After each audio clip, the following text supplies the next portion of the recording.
Bom dia, autoridades! Sejam bem-vindos a mais um vídeo. Hoje, de um ambiente um pouco diferente. Estou indo buscar a minha esposa no trabalho e fazendo esse vídeo para vocês. E eu quero responder algumas perguntas que estão vindo nas minhas redes sociais a respeito dos assuntos que a gente tem tratado aqui. Então, se você tiver perguntas, você pode fazer nos comentários aqui. Atualmente eu tenho recebido bastante pelo Instagram, porque é onde eu normalmente estava tratando mais desses assuntos, mas agora que eu voltei a fazer esses vídeos em português, aqui no YouTube você pode me perguntar diretamente, basta comentar abaixo. Então vamos lá para a parte que interessa. Primeira pergunta: queda nos empregos, o que acha? O que essa pessoa está falando é o seguinte: na semana passada, na sexta-feira da semana passada, dia 2 de agosto, se não me engano, saíram os dados de emprego dos Estados Unidos, né, da criação de novos postos de trabalho. E ela veio em 115 mil e a taxa de desemprego, se eu não me engano, em 4,3% ou 4,9%. E isso foi pior do que o mercado esperava, então as pessoas criam um burburinho a respeito disso. Deixa eu falar uma coisa: eu já trabalhei no mercado financeiro, ainda faço meus investimentos, mas trabalhei no mercado financeiro ativamente como trader, como consultor, como gestor de carteira até 2014, quando eu migrei a 100% para a área de desenvolvimento de projetos imobiliários e imóveis, né? E essas notícias, elas são motivo para quem já fez muito dinheiro realizar os seus lucros. Lógico que a gente tem que sempre prestar atenção nos indicadores econômicos para balizar as nossas decisões futuras, principalmente em qualidade e quantidade de investimento, muito mais do que aonde alocar. Mas eu vou te dizer uma coisa: a atividade nos Estados Unidos ainda está muito forte. Foram criados 115 mil postos de trabalho. E o setor que mais criou, o segundo setor que mais criou postos de trabalho foi justamente o setor da construção, com 25 mil novos postos de trabalho. Então, esses dados, eles não me amedrontam em relação ao investimento em construção, ao investimento imobiliário. A verdade é que ainda há um déficit habitacional grande nos Estados Unidos. O sentimento do consumidor aumentou nos últimos meses, e a quantidade de casas ou de transações pendentes também aumentou, o que já é um reflexo da queda da taxa de juros, né? À medida que o governo faz essas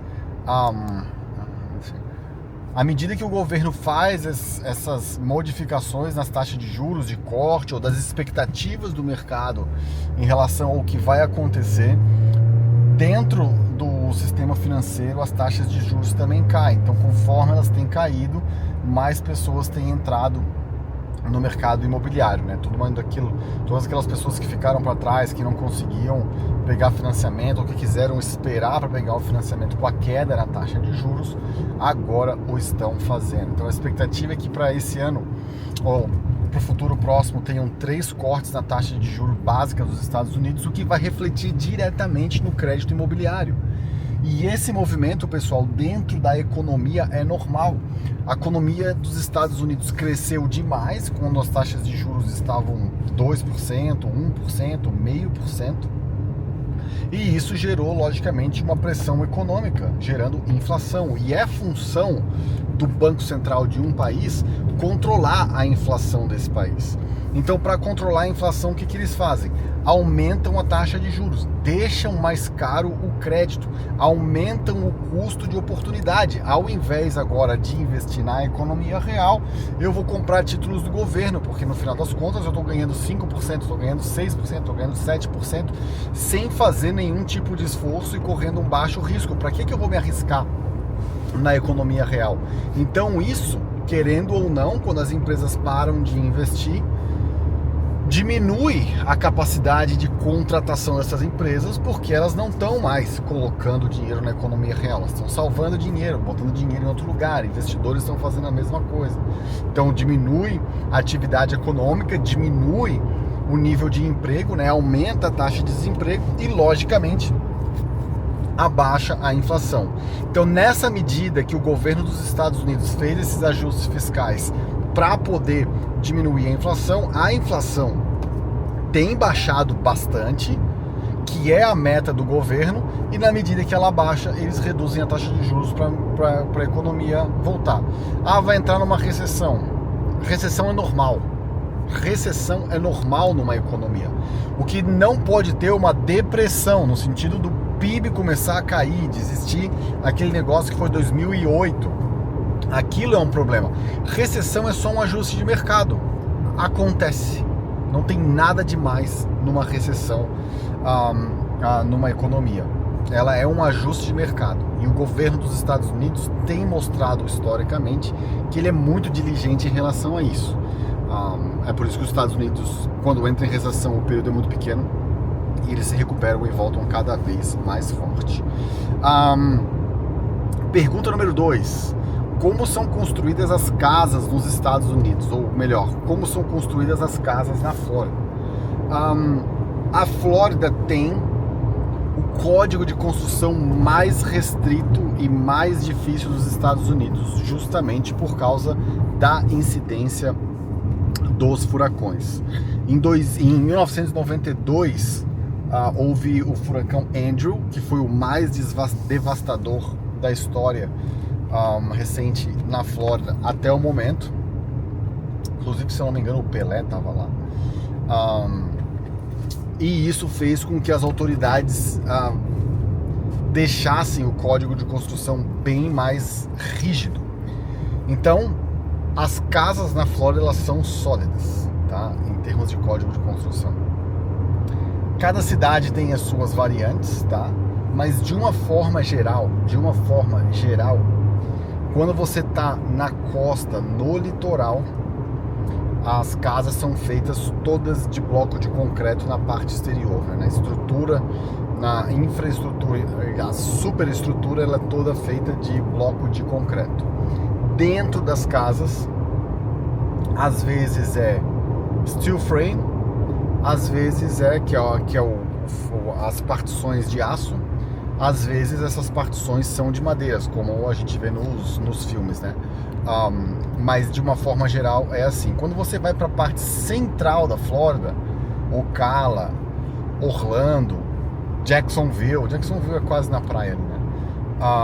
Mas essa parte do miolo da Flórida, normalmente as casas, principalmente mais populares e de construtoras como Lennar, essas coisas assim que não são de altíssimo padrão, o primeiro andar ele é de bloco de concreto e o segundo andar, a parte de fora também, né, a superestrutura, ela é de madeira, né? Logicamente depois eles botam o drywall, fazem o isolamento térmico, acústico e hidráulico, e fazem colocam o plaster lá, né? O estuco e tudo, o reboco e tudo mais. Mas muitas vezes é assim. Agora, se você quer construir casa de altíssimo padrão, casa de luxo, não é recomendado usar madeira, né? A madeira, nesse caso, ela é mal vista. Tem que fazer tratamento contra cupim, essas coisas todas. É mais trabalho e mais custo de manutenção. Ela é mais barata para construir, por isso que são utilizadas nas casas mais populares, mas elas têm uma percepção de mercado, logicamente, pior do que aquelas que são construídas com steel frame, que é o frame de alumínio, né? Que é mais leve, porém é mais caro e a manutenção é muito menor. Não tem que fazer absolutamente nada, porque não enferruja, não acontece coisa nenhuma, né?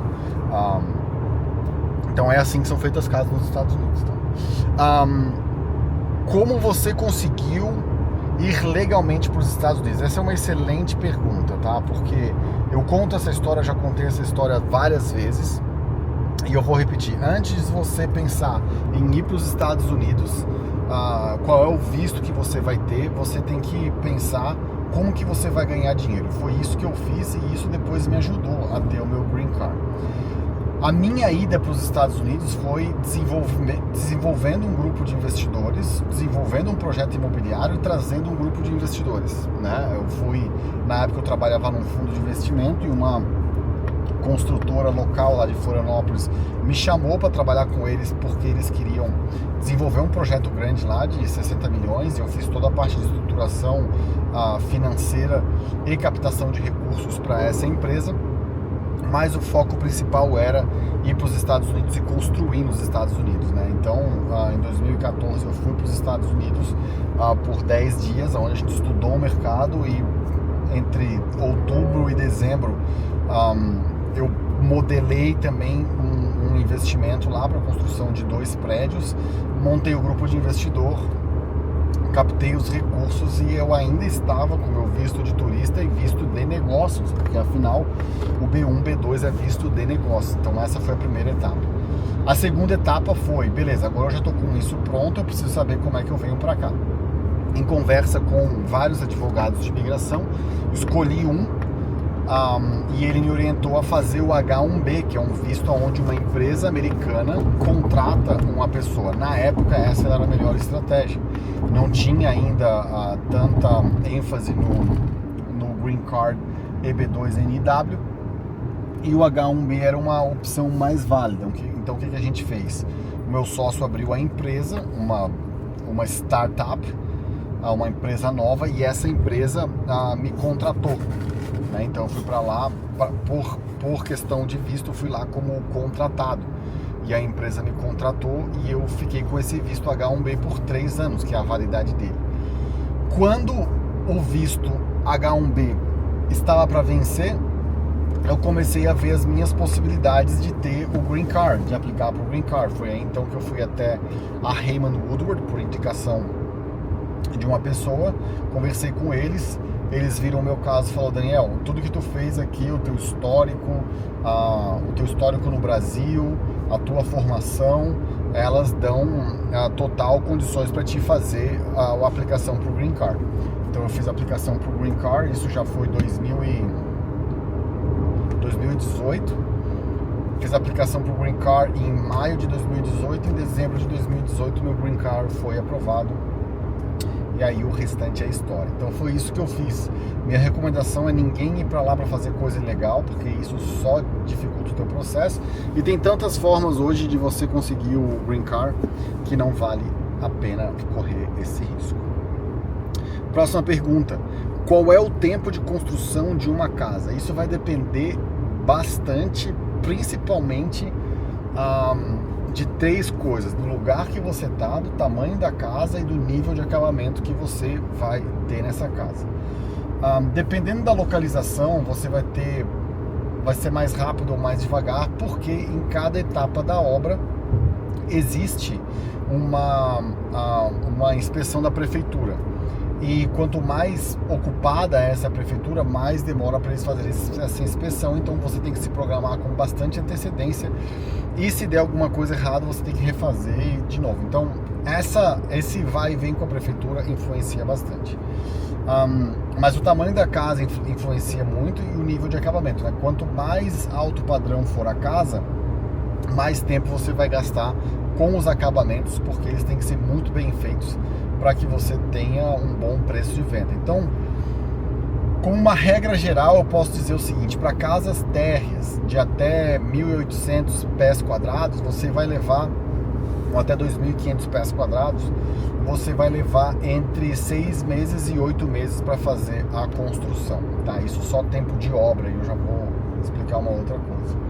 Se você estiver construindo aí uma casa entre 2.500 e 4.000 pés quadrados, você vai gastar aí entre 8 e 12 meses, tá? A casa que eu construí lá em Lighthouse Point, a casa de Hollywood, por exemplo, elas tinham 4.800 pés quadrados, a gente levou aproximadamente 12 meses. Qualquer coisa acima de 5.000 pés quadrados, você pode considerar entre 12 e 18 meses para você fazer essa construção.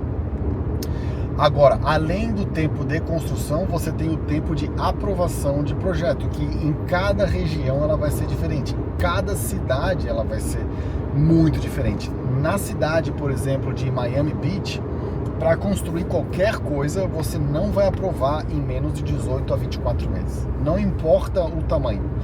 pode partir do princípio que você vai levar esse tempo para aprovar, porque a cidade de Miami Beach, Coconut Grove, Coral Gables, são cidades que tem muito tombamento histórico e tem muita a preocupação da prefeitura em relação à fachada, e tem muita gente construindo lá.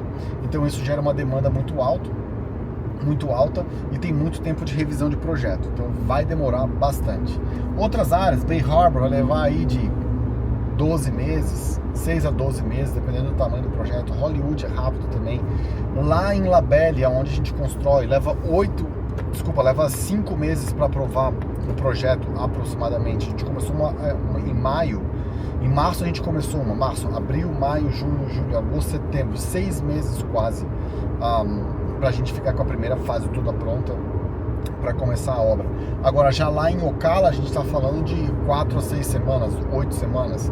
Se você vai para Citrus Spring, a gente está falando de 4 meses para construir. Então, depende bastante essa fase de aprovação também da região. Mas a parte de construção ela é mais straightforward. Uma vez que você está aprovado, você toca a obra rápido.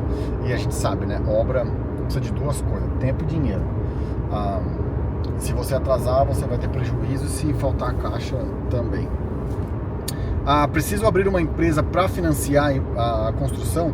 Não precisa abrir empresa para financiar a construção. E você estando no Brasil, eles vão analisar o teu crédito baseado na tua renda do Brasil mesmo, né? Então é bem facilitado. Para você financiar a construção nos Estados Unidos, você precisa ter o terreno comprado e limpo de qualquer dívida, né? Ele tem que estar 100% sem dívida, e também você precisa ter os projetos aprovados. Isso é condição primordial para você fazer o financiamento da obra. Financiar obra de alto padrão é mais fácil, porque o terreno dá uma garantia maior, né? Por exemplo, uma casa que você vai construir por 2 milhões e 600, 2 milhões e 100 de projeto total, a gente está falando de 1 milhão e 200, 1 milhão e 100, 1 milhão e 200 de custo de obra, e estamos falando de 800 mil aproximadamente de custo de terreno. Então o terreno ele dá uma garantia bem melhor para a construção. Numa casa que você vai construir por 280 mil dólares, o terreno custa 30, 40 mil. Então ele não tem uma garantia tão boa assim, mas ainda assim é possível financiar 100% da construção, e você não precisa ter conta aberta. Última pergunta: tem financiamento igual ao da Caixa? Não tem financiamento igual ao da Caixa. Por quê? Porque a Caixa é um banco do governo. Nos Estados Unidos não tem banco governamental.